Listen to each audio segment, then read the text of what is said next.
வணக்கம் நண்பர்களே! இன்னைக்கு நாம குத்தாலம், மயிலாடுதுறை மாவட்டம் குத்தாலம் இல்லன்னா திருத்துருத்தின்னு சொல்லுவாங்க. சோழீஸ்வரர் கோவில். மொத்தம் 5 கோவில் இருக்கு. அதில ஒரு கோவில் இது.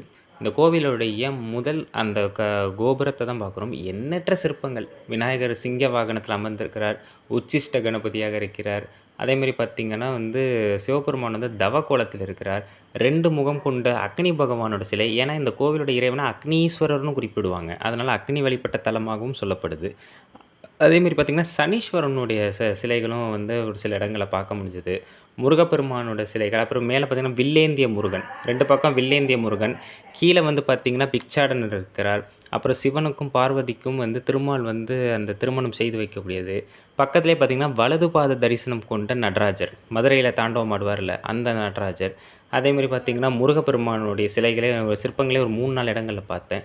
இப்படி இந்த கோவில் கோபுரம் போம்போதே எண்ணற்ற சிற்பங்கள் பார்க்கலாம். அப்பயே நீங்க புரிஞ்சுக்கலாம். சோழர் கால கைவண்ணம் கொண்ட கோவில்ங்கிறது.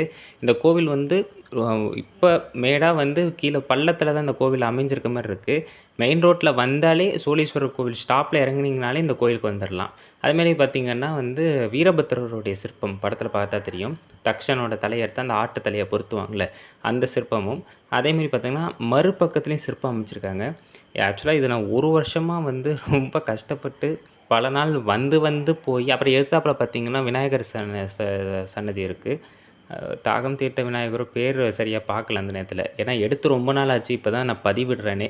சரி அதுக்கடுத்து பார்த்தீங்கன்னா, திருமால் சிவபெருமான வழிபடுற மாரி சங்கு சக்கரம் வைத்திருக்காரு பார்த்தீங்களா? அதனால திருமால் வழிபட்ட தலமாகவும் சொல்லப்படுது. அதுமாரி லக்ஷ்மி தேவி வழிபட்ட தலமா இப்படி எண்ணற்றவர்கள் வழிபட்டுருக்காங்க. மிக முக்கியமா இந்த கோவில் பார்த்தீங்கன்னா, சனீஸ்வரனுக்குரிய கோவிலாகவும், விக்கிரம சோழன் காலத்தில இந்த கோவில் மிகப்பெரிய ஒரு வரலாற்று சிறப்புமிக்க தன்மையை கொண்டிருக்கு. அதனால தான் இந்த கோவில் இறைவனுக்கே விக்கிரம சோழீஸ்வரர் அப்படின்னு தான் பெயர். காரணம் என்னன்னா, அவரோட மனைவி பேர் கோமலைன்னு சொல்றாங்க. அவங்களுக்கு அந்த தோல் வியாதியோ, அந்த சர்ம வியாதி வரும்போது, அது திராட்சை இருக்குல்ல, அதோட சார வச்சு அபிஷேகம் செய்து இறைவன வழிபட்டதுனா சரும நோய் நீங்கியதாக சொல்றாங்க. இந்த ஊர பொறுத்தவரைக்கும் மொத்தம் 3 கோவில்கள் இருக்கு. அதில இந்த கோவில் தேவார வைப்புத்தலம். சுந்தரமூர்த்தி நாயனாரால தேவார வைப்புத்தலமா இருக்கு. இன்னொரு கோவில் முழு தேவார தலமாக இருக்கு. சரிங்களா? அது நம்ம என்னன்னு அடுத்தடுத்து பார்ப்போம். இந்த கோவில் விக்கிரம சோழீஸ்வரர் அப்படின்னு தான் அழைக்கப்படுது. இதுதாங்க கோவிலோட முகப்பமைப்பு. எப்போதும் உள்ள மாரி எல்லா கோவில்லும் இருக்கிற மாரி பார்த்தீங்கன்னா, அ வ எல்லாமே இருக்கு. அர்த்த மண்டபம், மகா மண்டபம் இருக்கு. இப்ப நம்ம பார்த்தீங்கன்னா, உள்ள கோவிலுக்குள்ள போவோம். இதுதான் சோழீஸ்வரர் சன்னதி. அதுக்கு முன்னாடி நம்ம வெளி பிராகாரத்தெல்லாம் பார்த்துட்டு வந்துருவோம். இது விநாயகர் பெருமானுங்க. இதெல்லாம் இப்ப வடிவமைக்கப்பட்ட சிலைகள் மாரி தெரியுது. ஆனா கோவில் நல்லா பராமரிச்சிருக்காங்க. அதெல்லாம் சும்மா சொல்லல. ரொம்ப நல்லாவே பராமரிச்சிருக்காங்க. அதேமாரி பார்த்தீங்கன்னா சூரிய பகவானோட சன்னதி. அதேமாரி பார்த்தீங்கன்னா, அந்த ஆப்போசிட்ல பார்த்தீங்கன்னா, சனீஸ்வரன் சன்னதி இருக்கும். அத நான் தனியா சொல்றேன். ஏன்னா ரொம்ப சிறப்பான ஒரு அமைப்பில இங்க இருப்பார். இது நெறைய சிற்பங்கள் காணப்படுது. கோலாட்டம் சிற்பம், அதுக்கப்புறம் உடுக்கை அடிக்கிற மாரி சிற்பம். இது எல்லாத்துலயுமே பெண்கள், ஆண்கள் எல்லாருமே சேர்ந்து நடனம் ஆடுற மாரியான அமைப்பில தான் சிற்ப அமைப்பே இருக்கு. பார்த்தீங்கன்னா, இங்க 16 கால் மண்டபம் மாரி தான். தூண்கள் பார்த்தீங்கன்னா, 16 தூண்கள் அமைப்பில இருக்கு. இந்த குத்தாலம் சோழீஸ்வரர் கோவில். மிக முக்கியமா இது தேவார வைப்புத்தலம். சுந்தரமூர்த்தி நாயனாரால பாடப்பட்டிருக்கு. இது பார்த்தீங்கன்னா, திருத்துருத்தின்னு தான் சொல்லப்படுது. இந்த கோவில்ல உள்ள இறைவனையும் சொன்னவார் அறிவார் கோவில்னு தான் சொல்றாங்க.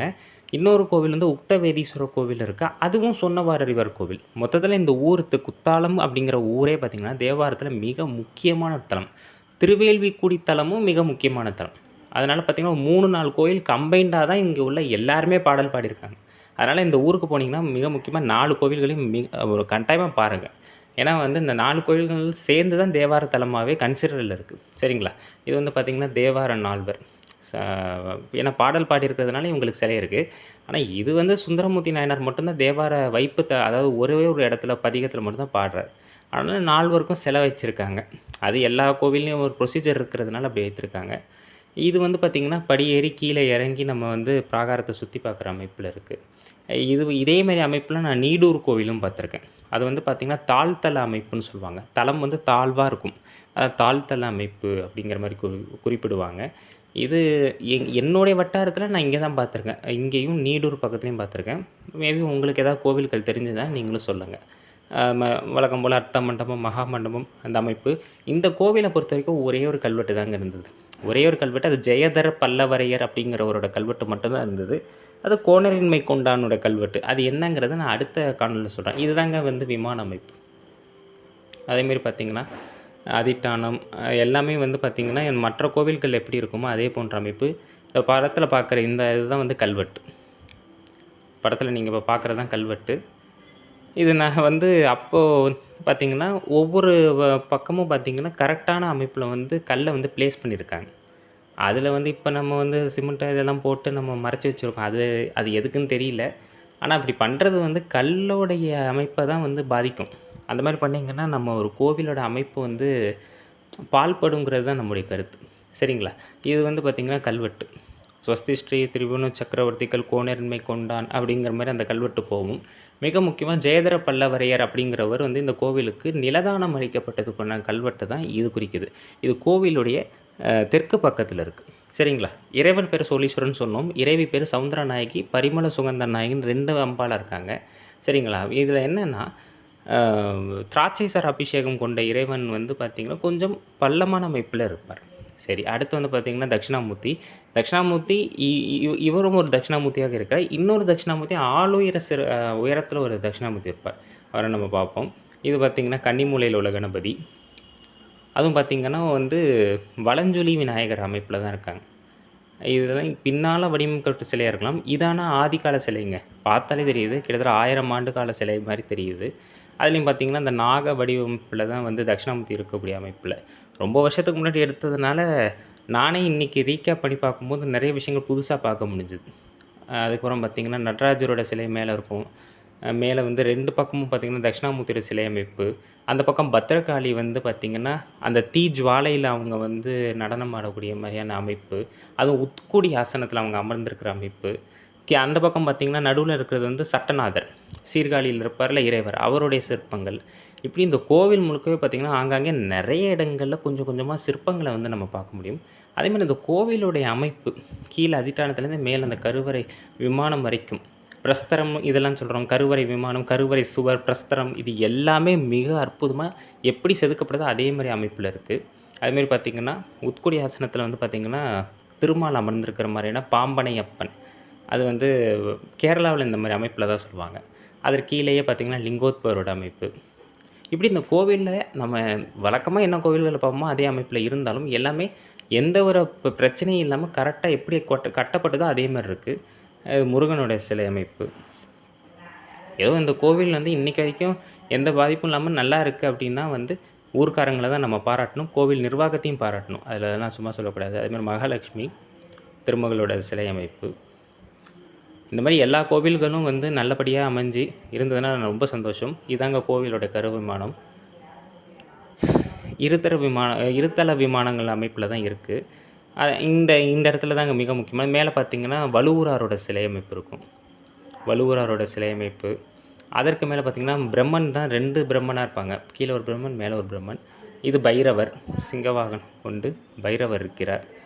அதற்கு வந்து பார்த்திங்கன்னா கீழே பார்த்திங்கன்னா பிரம்மதேவர் இருப்பார். பிரம்மதேவர் கீழே அந்த அபிஷேக நீரை வெளியேற்றக்கூடிய கோமுகை அமைப்பும் இருக்குது. இதற்கு பக்கத்தில் இருக்கிறது தான் விக்ரமச்சோழன்னு குறிப்பிடப்படுறார். விக்ரமச்சோழன் ஏன்னா அவர் தானே வழிபட்டிருக்கார். அதனால் அவருக்கு இருக்கலாம் அப்படிங்கிற கருத்து இருக்குது. இது அபிஷேக நீரை வெளியேற்றக்கூடிய கோமுகை, சிங்க முகம் கொண்ட கோமுகை. தண்ணீர் வெளியேறதுக்கும் ஒரு தனி அந்த காலத்தில் ஒரு பிளேஸ்மெண்ட் மாதிரி வச்சுருக்காங்க. அது இப்போது நம்ம காலகட்டத்துலேயும் அது நல்லபடியாகவே வடிவமைச்சிருக்காங்க. மழை காலங்களில் வரும்போதெல்லாம் கொஞ்சம் வெளியேறதுக்கு ரொம்ப ஈஸியாக இருக்கும். அதுக்காக இது வடிவமைச்சது ரொம்ப பாராட்டுக்குரிய விஷயம். அதேமாதிரி பார்த்திங்கன்னா இந்த பக்கம் வந்து துர்க்கை தேவி, அவங்க மகிஷனை வந்து வதைக்கக்கூடிய அந்த அமைப்பு. அதற்கு கீழேயே பார்த்திங்கன்னா துர்க்கை தேவி தனியாக இருக்காங்க. இதில் பார்த்திங்கன்னா இந்த துர்க்கை தேவியோட சிலை அமைப்பு விஷ்ணு துர்க்கை. அவங்க காலடி நல்லா கவனிங்க. எருமை மாட்டுக்கு மேலே அவங்க காலடியில் தண்டம், அந்த கல்லில் கூட பார்த்திங்கன்னா அந்த தண்டம் மாதிரி வடிவமைச்சிருக்காங்க பாருங்கள். அந்த ஆபரணம் நமக்கு தெரியணுங்கிறதுக்காக. அதுதான் சோழர்களோட கைவண்ணம். அதுதான் இன்றைக்கி வரைக்கும் அவங்களோட கலைகளை வந்து புகழ் வர செய்யுது. அதுக்கப்புறம் வந்து பார்த்திங்கன்னா சண்டிகேஸ்வரரோட சிற்பம் சிலை படத்தில் பார்க்குறீங்களே, இவங்க தான் சண்டிகேஸ்வரர். பார்க்கும்போது பழைய கால சிலை தான், சோழர் கால சிலை அமைப்பு தான். தயவுசெய்து கோயிலுக்கு போனீங்கன்னா கை தட்டாதீங்க. இப்படி கையில் ஒன்றுமே இல்லைங்கிற மாதிரி காட்டுங்க. இது சிவபெருமானோட மூலஸ்தானம், அது நம்ம காட்டக்கூடாது. தனிப்பட்ட முறையில் புகைப்படமாக இருக்குது, அதை நான் காட்டுறேன். ஏன்னா அப்போயே என்னை வந்து வீடியோ எடுக்கக்கூடாதுன்னு சொன்னாங்க. ஸோ அதனால் தான் நானும் எடுக்கலை. சரிங்களா? அதுக்கப்புறம் பார்த்திங்கன்னா இது வந்து கோவில் கிணறு. அதுக்கப்புறம் வந்து மிக முக்கியமான விஷயங்கள்னு பார்த்தீங்கன்னா, சனீஸ்வரரோட சன்னதி, தேவார வைப்புத்தலம். இந்த கோவில்ல ஒரே ஒரு கல்வெட்டு இருந்தாலும், இன்று வரை சோழர் காலத்து கட்டடக்கலையும், அதேமாரி பார்த்தீங்கன்னா, அவங்களுடைய பல விஷயங்கள சொல்லக்கூடிய ஒரு மிக முக்கியமான ஒரு கோவில்கள் இந்த கோவிலும் இருக்கு. சரிங்களா? இவர் தாங்க இறைவர். இறைவன் பேர் வந்து சோழீஸ்வரர். அதேமாரி சொன்னவாறு அறிவார்ன்னு சொல்றாங்க. பயிற்றுரைநாதர்ன்னு குறிப்பிடுறாங்க. கார்த்திகை மாதத்தில வரக்கூடிய எல்லா ஞாயிற்றுக்கிழமைகளிலும் திராட்சை சார அபிஷேகமும், சரும நோய் உள்ளவங்க அவங்கலாம் வந்து இங்க உள்ள இறைவனுக்கு இந்த திராட்சை சார அபிஷேகம் செய்து, நோய் நிவர்த்தி செய்ததாகவும் சொல்லப்படுது. ஏன்னா மிக முக்கியமா வந்து விக்கிரம சோழன் வழிபட்டு அவங்க சரும நோய் நீங்கியதுனால இந்த காரணம் சொல்லப்படுது. இறைவி பேரு சவுந்தரநாயகி. ஒரு அம்மன தான் நம்ம பார்க்குறோம். இவங்க வந்து தெற்கு நோக்கி பார்த்தவாறு இருப்பாங்க. நான் போன நேரத்தில வந்து அம்பாள் சன்னதி தொறக்கப்படல. அதனால காட்ட முடியல. இது தனிப்பட்ட இதில எடுத்த புகைப்படம். அம்பாள் பேர் வந்து சவுந்தரநாயகி. இன்னொரு அம்பாள் பேர் பரிமள சுகந்த நாயகி. சரிங்களா? இப்போ நம்ம அடுத்த கோயிலுக்கே வருவோம். கோவில்ல வந்து பார்த்தீங்கன்னா, ஆடல் வல்லானோட மண்டபம். இதுதான் ஆடல் வல்லானோட மண்டபம். அதுலயும் பார்த்தீங்கன்னா, இந்த பக்கம் வந்து பதஞ்சலி, அந்த பக்கம் வியாக்கிரபாதர், புலிக்கால் முனிவரோட அமைப்பு. ஆனா, நான் போன நேரத்தில துறக்கப்படல. சரிங்களா? இதுதான் வந்து பார்த்தீங்கன்னா, பரிமள சுகந்த நாயகி. அதாவது ஒரு அம்பாள் இருப்பாங்க. இன்னொரு அம்பாள் தனிப்பட்ட முறையில இருப்பாங்க. 2 அம்பாள்களா இருப்பாங்க. அதுதான் வந்து சொல்ல வந்தது. சரிங்களா? அதுக்கு அடுத்து வந்து இந்த பக்கம் வந்து சிலை அமைப்புகள் இல்ல. இங்க வந்து பார்த்தீங்கன்னா, பைரவர் இருக்காங்க. பைரவர், அதுக்கு அடுத்து தான் நம்ம சொல்ல வந்த பாதாள சனீஸ்வரர். அதுதான் பாதாள சனீஸ்வரர். அமிர்த கலசம் ஏந்திய பாதாள சனீஸ்வரர். பொங்கு சனி உள்ளவங்க, இந்த மாரி 7:30 சனி உள்ளவங்க இவங்கள வழிபடுறதா சொல்றாங்க. சரிங்களா? இது வந்து அங்கங்க உள்ள கோலாட்ட சிற்பங்கள். ஒரு சில சிற்பங்கள் வந்து காட்சி அமைக்கப்பட்டிருக்கு. மிக முக்கியமா வந்து நடன சிற்பங்கள் நெறைய இடங்கள்ல காட்சி அமைக்கப்பட்டிருக்கு. அதுவும் இந்த 16 கால் தூண்கள்ல வந்து நெறைய நடன சிற்பங்கள். இது மாரி திருக்கோடிக்காவல்ல தான் இந்த மாரி சிற்பங்கள் பார்க்க முடிஞ்சது. அதுக்கப்புறம் இந்த கோயில் தான் பார்க்க முடிஞ்சது. இது சங்கநிதி, பதுமநிதி. குபேரனுடைய அந்த நிதிகள் சொல்லுவாங்கல்ல, அது வந்து பெரும்பாலும் இந்த வாசல் கோவில்கள்ல இந்த மாரி வப்பாங்க. நீங்க தஞ்சை பெரிய கோயில்ல பார்த்தா கூட வந்து அந்த அமைப்பு இருக்கும். அதே அமைப்பு இந்த கோயில்லயும் நான் பார்க்க முடிஞ்சது. பெரும்பாலான கோவில்கள்லயும் இருக்கு. இது முருகனுடைய சிலை. சரிங்களா? இது மாரி ஒவ்வொரு அமைப்போட முடிச்சு, கடைசியா நம்ம சோழீஸ்வரர்ல வந்து முடிக்கிறோம். அதுக்கடுத்து மேல வந்து பார்த்தீங்கன்னா, இந்த ஆக்டகனல் ஷேப் எண்கோண வடிவமைப்புல நடுவுல வந்து ஒரு ஸ்கொயர் ஷேப்ப வந்து பிளேஸ் பண்ணியிருக்காங்க. இது வந்து எனக்கு தெரிஞ்சு நான் ஒரு 10 கோவில்ல எங்க ஊர் சைடு மயிலாடுதுறை சுத்தி இருக்கக்கூடிய எல்லா கோவில்கள்லுமே இந்த மாரி ஒரு அமைப்பு வைக்கிறாங்க. இது எத குறிக்குது? இது எத சொல்ல வராங்கங்கிறது நமக்கு புரியல. இருக்கிறத சொல்றோம். இது கோவிலோட வெளிப்பக்கம். வெளிப்பக்கத்துலயும் பார்த்தீங்கன்னா, ஒரு மண்டபம் மாரி இருக்கு. அப்ப நான் போன நேரத்தில கொலு மண்டபம் வைத்திருந்தாங்க. அப்ப நவராத்திரி விழாவா இருந்தது. இது கோவிலுடைய வெளிப்பக்கம். சரிங்களா? கோவில் பிராகாரம் இருக்கு. அத அந்த நேரத்தில அனுமதிக்கல. அதனால இருக்கிற வரைக்கும் எல்லாத்தையும் எடுத்தேன். அதில எனக்கு ஒரு சில சிற்ப அமைப்புகள் கிடைச்சது. இது முருகனுடைய சிற்ப அமைப்பு. அதேமாரி பாம்பு வந்து அந்த மயில் கொல்ற மாரியும், அதேமாரி இது கிருஷ்ணருடைய அமைப்பு. கோபாலர் அது சின்ன பையனா இருப்பார்ல, அந்த அமைப்பு. அதற்கடுத்து வந்து பார்த்தீங்கன்னா, இது வந்து இருவர் வந்து சண்டை போடுகிற அமைப்பு. இந்த மாரி நெறைய சிற்பங்கள் பார்க்க முடிஞ்சது. அதுக்கப்புறம் இதுவும் வந்து கிருஷ்ணரோட அந்த வெண்ணெய் ஒடிக்கிற சிற்பம். அப்புறம் வந்து பார்த்தீங்கன்னா, ஒரு மீன் சின்னம் பார்க்க முடிந்தது. பாண்டியர்களோட அடையாளமா கூட அது இருக்கலாம். இது வந்து பார்த்தீங்கன்னா, பதஞ்சலி முனிவர். இது வந்து ராமர் கிட்ட வந்து அனுமன் செய்தி சொல்றது. இப்படி பல தகவல் கொண்ட இந்த கோவில் இருக்கு. எல்லாருக்கும் பகிருங்க. நன்றி.